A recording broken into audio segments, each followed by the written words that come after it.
suot ken dandanan. Imsaan ko manidangain kas kasu, Dani Hesu Kristo at sibay ko.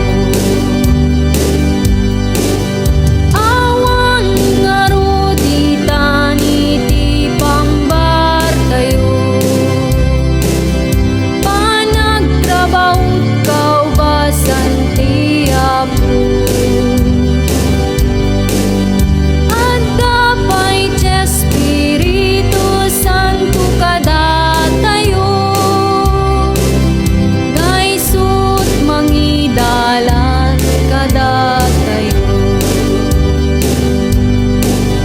Anyan tun naragsak tinagmalakam, intun maturpos ko iti mission ko.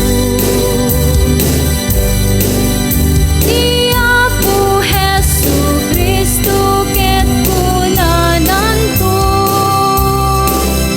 agtuloy ka sumreka dito'y ayan ko.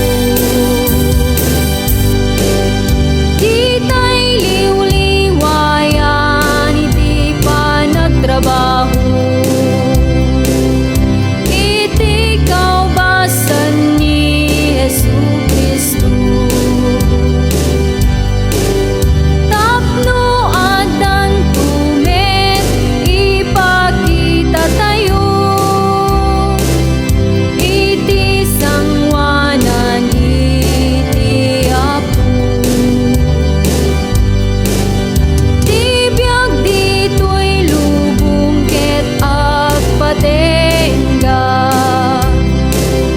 biag nga na espiritu anawan patenggana.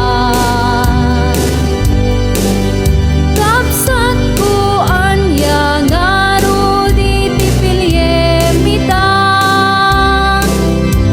patay wenno ti biag nagnana.